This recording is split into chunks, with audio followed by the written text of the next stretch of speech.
Hello everyone! Today I will be taking an in-depth look at the character of Natsumi Kamura. On the surface, Natsumi appears to be a rival and an obstacle in love for Akito Hayama in his pursuit of Sana Kurata. However, there is much more to Natsumi as we learn more about his character and relationship with Sana throughout the series. One thing that sets Natsumi apart from other romantic rivals in anime is the way he treats Sana, even though she is in love with someone else, and how he makes the audience feel sympathetic towards him for his unrequited love. For the sake of this video, I am going to primarily focus on Natsumi's story in the manga, as I feel discussing the New York arc in detail won't be beneficial since it deviates from the original author's intent. While I do think the revelations in that arc are important to Natsumi's character, I want to focus on his relationship with Sana and how he behaves around her, especially during the final chapters of the manga. Natsumi is one of Kadocha's deepest and most tragic characters, and I think the nuances in his story arcs are compelling and worth analyzing. So let's take a look at the character of Natsumi Kamura.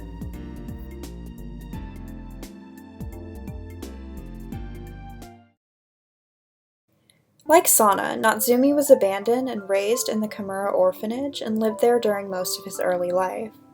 From a very young age, Natsumi adored Sana and wanted to be a great child actor just like her. Natsumi is of mixed descent, and in the New York arc of the anime, we discover that his father is an American man named Gary Hamilton.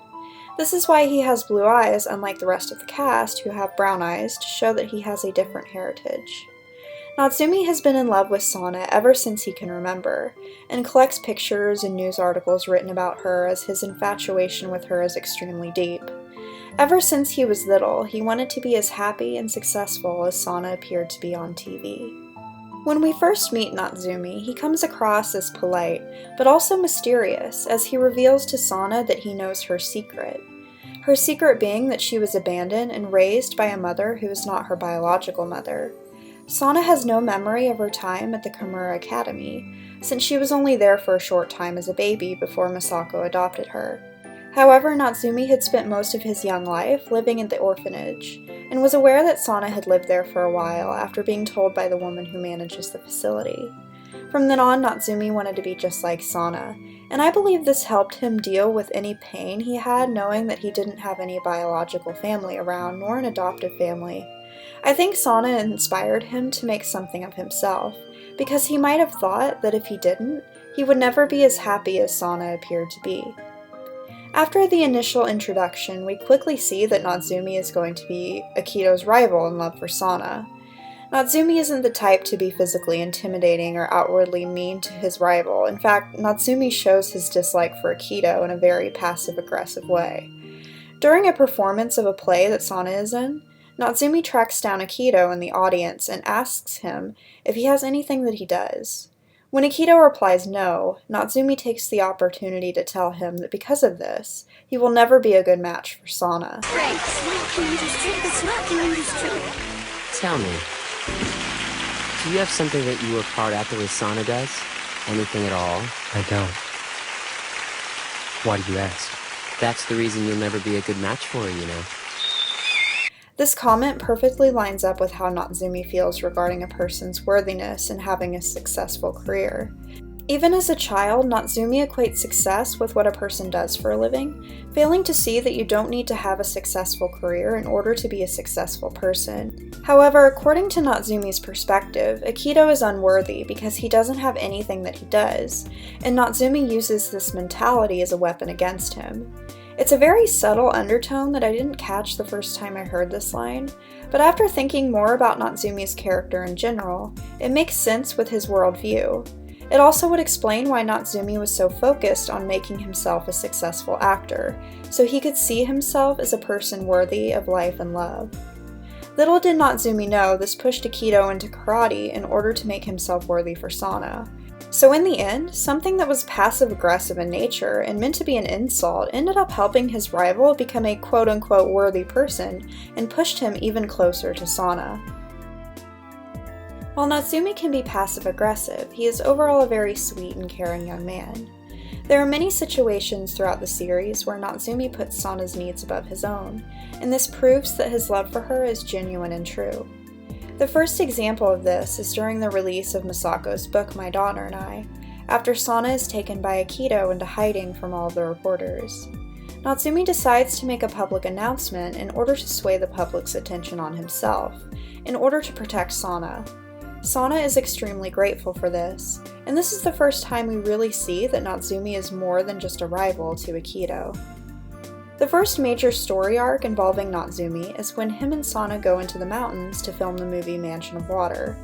It is during this time when the two start to bond, but it is also a difficult time for Sana, as she has discovered that Akito is dating her friend Fuka after calling him to see how he was doing.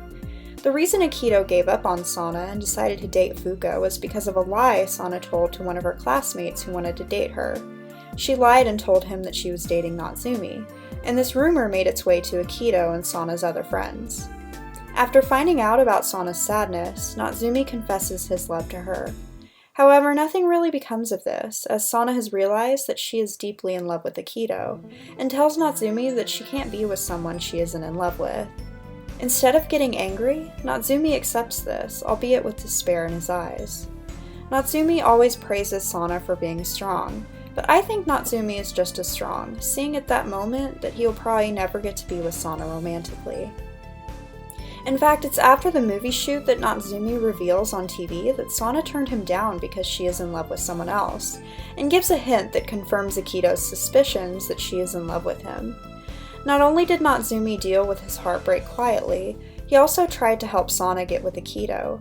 Just like before when Misako's book was released, Natsumi used his power as a public figure to help Sana in his own way, and I really love Natsumi as a character for this reason. There are many love stories where the rivals act outwardly aggressive and get hostile with one another, but Natsumi is unlike them in a way that is refreshing and admirable, as he tries to help the girl he loves get with the boy she loves. After Sana becomes ill when she finds out Akito is moving to America, she is unable to show any emotions and has issues with her memory. Misako reveals that this has happened to Sana one other time in her life, when she was 7 years old and heard other children at her theater group talking about how her mom isn't her real mom, and this sent Sana into a shocked psychological state that took away her ability to emote.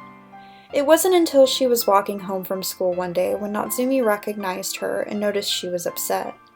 He got off of the bus to talk to her, and was able to make her smile again by letting her know that it doesn't matter who her real mother is. Once again, he uses this story in a passive-aggressive way to try and prove to Akito that he is destined to be with Sana. While Natsumi says that he does feel this way, he is mature enough to realize that Sana will never reciprocate his feelings, and tells Akito he just likes to mess with him. Natsumi resigns himself to the fact that he will never be with Sana, but remains a loyal friend to her throughout the rest of the series. For those who are unaware, the author of Kadocha, Miho Obana, created a spin-off manga featuring the cast of Kadocha's adults and characters from her other series, Honey Bitter. While this story revolves around the birth of Sana and Akito's daughter, the spin-off gives us insight on Natsumi's life after his resignation of his pursuit of Sana. We find out that Natsumi is living with a boyfriend, and that he is unable to feel love for other females. While this should be a positive thing that Natsumi has found a romantic partner, he still appears to be sad about the fact that he isn't with Sana. Something about this being as the essential end of Natsumi's story is really depressing, since he is such a lovable and caring person. Natsumi always admired Sana's strength, but in some ways he had to be much stronger than her, especially since his love for her lasted what seems to be over decades. There also seems to be a common theme in Kadocha about inner strength and characters believing that they don't have any, when they show time and time again that they do. Natsumi is no exception to this. His heart is broken over and over, but he still remains loyal to Sana and even aids her in her relationship with Akito. In a way, Natsumi's character growth is almost non-existent. He is obsessed with Sana during childhood and adulthood, and loves her so much that it made him unable to love other women, and he has resigned himself to being with a man, so in my opinion, he can cope with the fact that he will never really be with Sana. When he tells Akito he believes he is destined to be with Sana, he really meant it. Natsumi Kamura is Kadocha's most tragic character, as he never really moves forward with the rest of the cast. We see Sana overcome her childhood trauma. We see Akito make something of himself through karate. Even characters like Tsuyoshi and Rei have character arcs that change them in some ways. Natsumi, however, stays consistent through the entire series. He is essentially the same person at the beginning and the end of the story. And while this could be viewed as a bad thing, since characters are supposed to grow over time, I think that this is the purpose of his character, to show that some people are never really able to move on, whether it's from someone they love or something that has happened to them. Natsumi is a beautifully written character, and it's easy to sympathize with him, as many people have probably experienced the same thing that he has once in their lifetime. While Natsumi isn't the main protagonist of Kadocha, I believe that he is the tragic hero of the story. After all, if it wasn't for Natsumi, Akito would have never learned karate or figured out Sana's feelings for him. Thank you so much for watching this video. If you enjoyed it, please like, comment, and subscribe for more content like this in the future. See ya!